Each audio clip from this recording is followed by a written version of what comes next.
இன்றே டவுன்லோட் செய்து உங்கள் ஃபேவரட் ஷோக்களை என்ஜாய் பண்ணுங்க.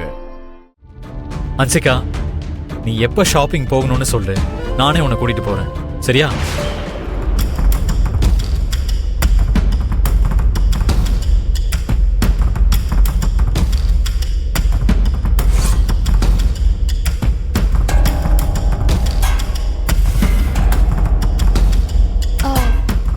அன்சிகா, உன்னோட சந்தோஷத்தை கட்டுப்படுத்தவோ உன்னை எல்லார் முன்னாடியும் அவமானப்படுத்தணுங்கிறது என்னோட நோக்கம் இல்லை.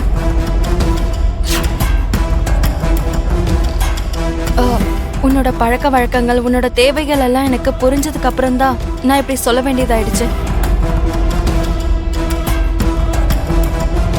உன்னை கட்டுப்பாட்டுக்குள்ள வைக்கிறதுக்கு எனக்கு தெரிஞ்ச வழி இது. நீ தப்பா நினைச்சுக்காத அன்சிகா. என்ன கட்டுப்பாட்டுக்குள்ள வைக்கிறதுக்கும் ஒழுக்கத்தை சொல்லி கொடுக்கறதுக்கும் நீ யாரு?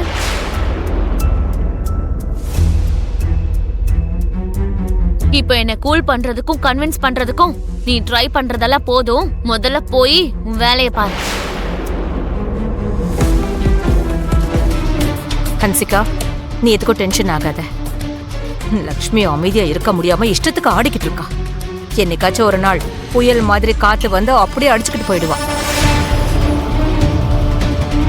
ஆமா அன்சிகா, கூடிய சீக்கிரமே இந்த ஃபேமிலியை விட்டு போறவள நினைச்சு நம்ம தேவையில்லாமலாம் யோசிக்க கூடாது. ஃபியூச்சர்ல நம்ம லைஃப்ல இந்த லக்ஷ்மி இருக்க மாட்டா. மித்ராவுக்காக தான் நாம லக்ஷ்மிய கொஞ்சம் பொறுத்துக்கணும். அவ்வளவுதான், பொறுத்துக்கலாம். என்ன பண்றது, இன்னும் கொஞ்ச நாள் தானே. அதுக்கப்புறம் பெர்மனண்டா அவளை வீட்டை விட்டு வெளியே துரத்தி விட்டுடலாம். அது வரைக்கும் கொஞ்சம் பொறுமையா இரு, ஓகேவா? நீ யோசிக்கிற விதம், நீ செய்யற வேலை ஒவ்வொரு நாளும் எனக்கு ரொம்ப பிடிக்க ஆரம்பிச்சிருக்கு லக்ஷ்மி.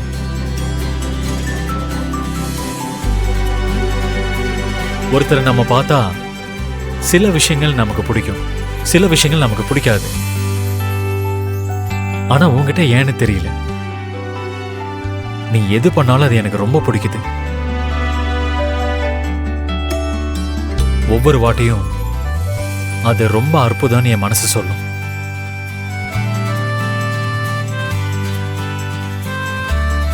என்ன அவ்வளோ வைக்கப்படுற? ஒவ்வொரு மனைவியும் எதிர்பார்க்கறது இதுதாங்க. புருஷனுக்கு பிடிச்ச மாதிரி இருக்கணும், புருஷனுக்கு பிடிச்ச மாதிரி நடந்துக்கணும். நான் பண்ற ஒவ்வொரு விஷயமும் உங்களுக்கு பிடிச்சிருக்குன்னா நான் ரொம்ப கொடுத்து வச்சவங்க. சரி, அதெல்லாம் ஒரு பக்கம் இருக்கட்டும். உனக்கு ஏதாவது பண்ணணும்னு தோணுது லக்ஷ்மி. நீ எப்பவும் எதுவும் கேட்கறதே இல்லை, ஏதாவது கேட்கலாம்ல. மாமா ஷாப் ஓபனிங் பண்ணும்போது அவர் பக்கத்துல ஒரு பொண்ணு இருந்ததை நான் பார்த்தேன். மாமா பக்கத்துலயே அவ ஒட்டிக்கிட்டு சுத்திக்கிட்டு இருந்தா. ஃபேஸ் மட்டும் என்னால பார்க்க முடியல. தான் புருஷன் எப்பவும் இன்னொரு பொண்ணு பக்கம் எப்பவும் போவே கூடாதுன்னு ஆசைப்படுவா.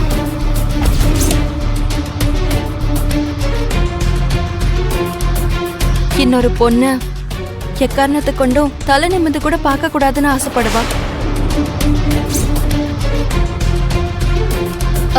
நீங்க அப்படி நடந்துக்கிறீங்கன்னு இல்ல, ஆனா ஒரு மனைவியா எனக்கு இருக்கிற முதல் ஆசை அதுதான்.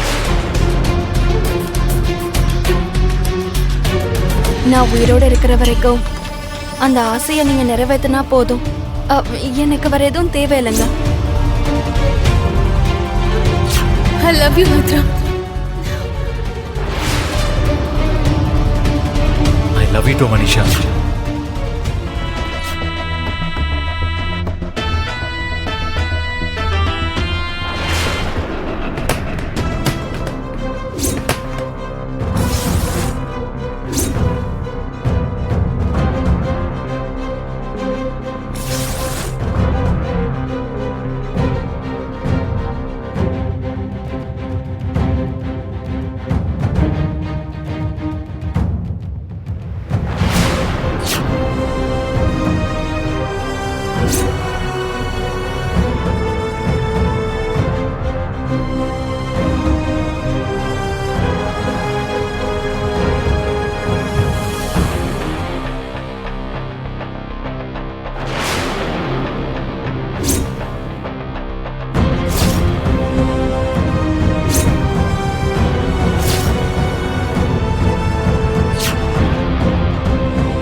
மித்ரா எங்க மித்ரா எங்க மித்ரா எங்க மித்ரா எங்க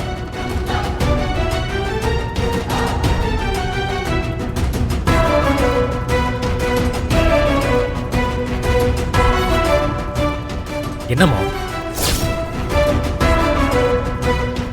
இது என்ன தெரியுமா?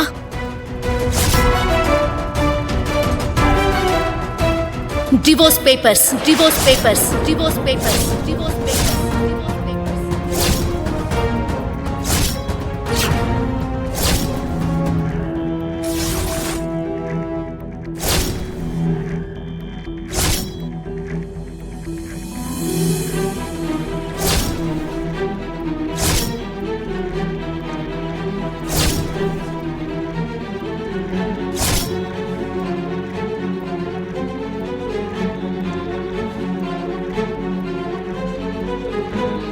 லக்ஷ்மி உனக்கு ஒரு பாதுகாப்பு கவசம் மாதிரி, உனக்கு வரப்போற கண்டங்களை தடுக்கிற ஒரு செவரு மாதிரி அவ.